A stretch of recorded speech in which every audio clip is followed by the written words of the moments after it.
So welcome back to my channel, and I've washed my hair especially in your honor, as well as caught the sun.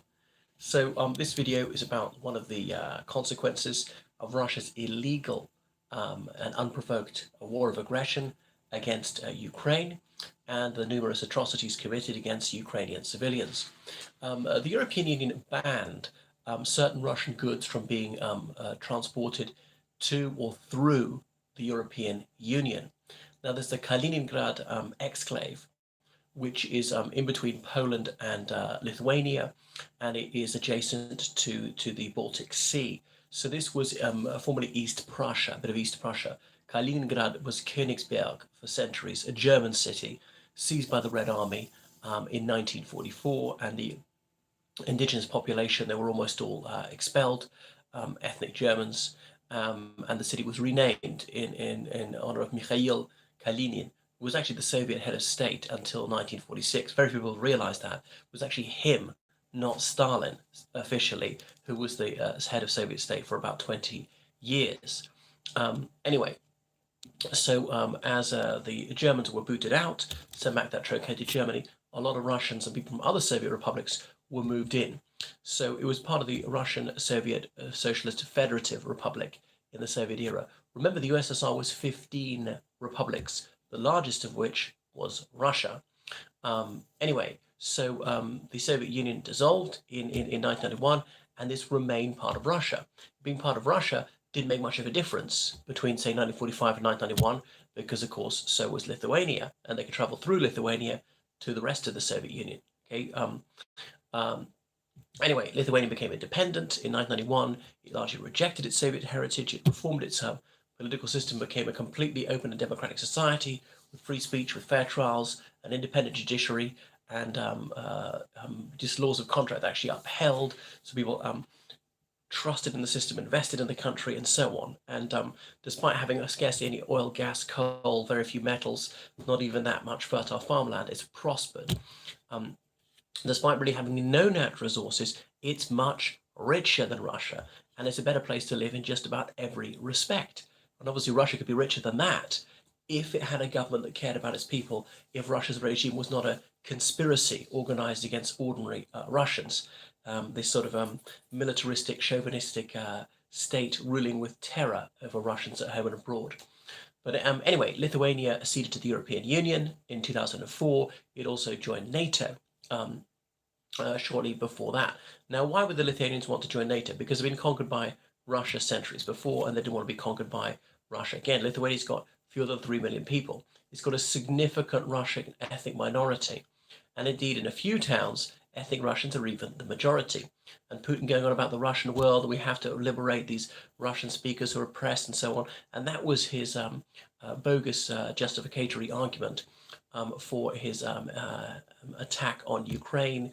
He's sort of trying to use the same about Moldova. He would say the same about the land he's illegally occupying in Georgia, and so forth, about forcing Belarus to fuse with Russia, and so on.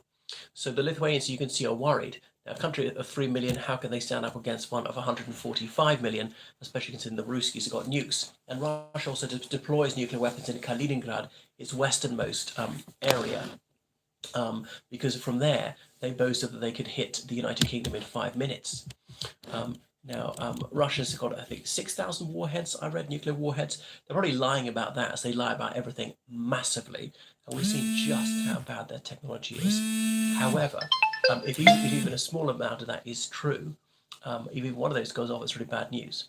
So anyway, a couple of days ago, Lithuania said, well, we're stopping the transshipment of Russian goods from the major portion of Russia through to Kaliningrad. You can no longer send them by rail. I might be able to send them by road, actually, but there's not that much road capacity. So that is coal, metals, construction materials, certain advanced technology such as microchips. There's a real headache. So there's been panic buying in Kaliningrad because about 50% of what they want comes through Lithuania, and some of them have been buying up all the food they can and so on. Even though food is not on the banned list, people can still transit Lithuania onto Kaliningrad. But the European Union could go further, could ban them, could ban all goods. Now Russia could still fly the long way round. They could still take ships the long way round, just not go over land, because they don't have to. You know, you actually don't have to let them go through your territory. You don't have to let them transport things through your territory. It's not like the European Union is invading Russia, even though Russia's invaded other countries.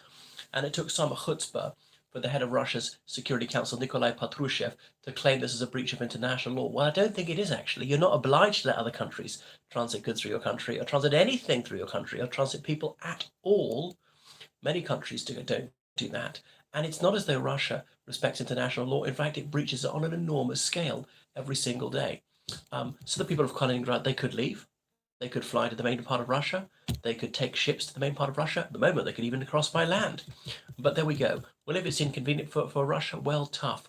I mean, I'm always hearing from these Russian ultranationalists that Russia is so magnificent and doesn't need the West and these evil capitalists.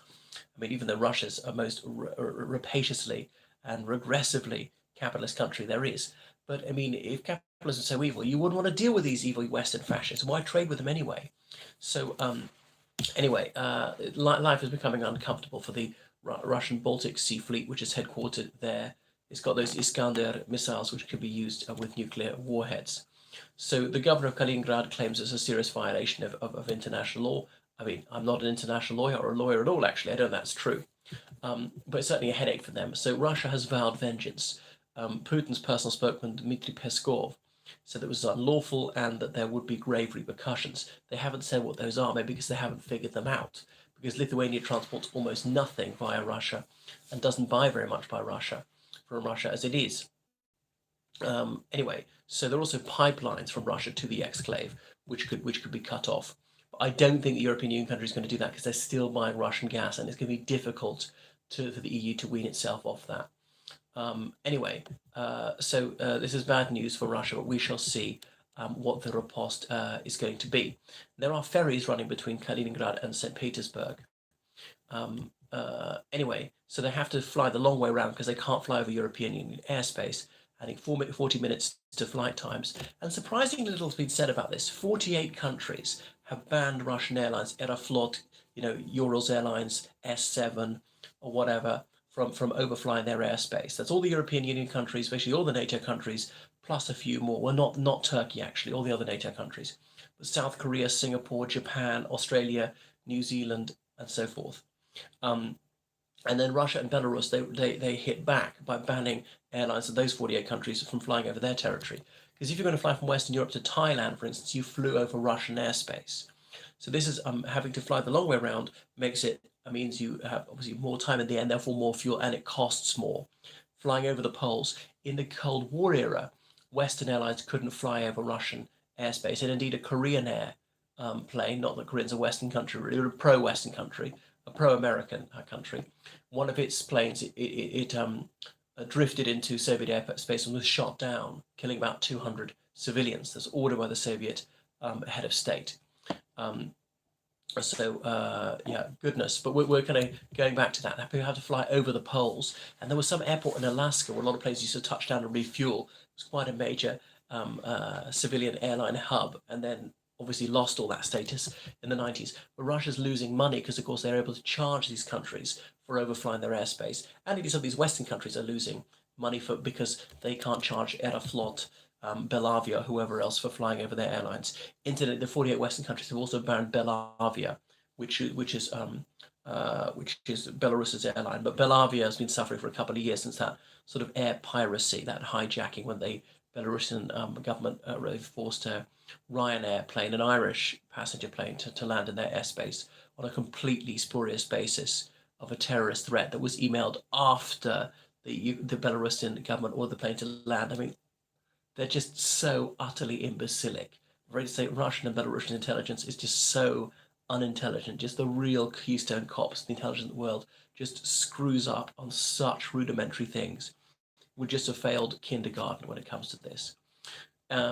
Yeah, so a lot of these airlines are going to go bust. The Russians are making strenuous efforts to save Aeroflot, which is their national flag carrier, a new issuance of shares, $1.5 billion from the Russian National Wealth Fund, because this airline's been around for almost a century. It's a matter of national pride. It's a link to the Soviet era. They've got the hammer and sickle emblem still. They don't want to lose that. But Aeroflot has lost most of its routes, especially the really lucrative ones.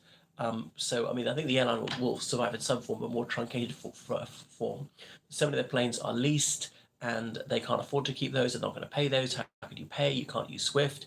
So they're being demanded to come back, and some of these planes have flown to other countries, have been seized, impounded. So Russia says we could impound Western planes, but almost all their planes are from Boeing. Boeing's not going to sell spare parts. These planes will be inoperable in a few years because inevitably you do need spare parts that wear out. Or the other one, they'll fly when they know they're not airworthy because one of the parts is not in good condition, which will lead to more crashes and hundreds of passengers being killed. But when has the Russian regime ever cared about its people? Aeroflot in the 90s had a horrific safety record, about the worst in the world. It did get a lot better in the 90s, but I'm afraid we go back to those bad old days. All right, that's everything. Thanks for watching. Make sure you donate on PayPal. I urgently need your donations to get this channel going. GeorgeCallahan79 at gmail.com. Toodaloo.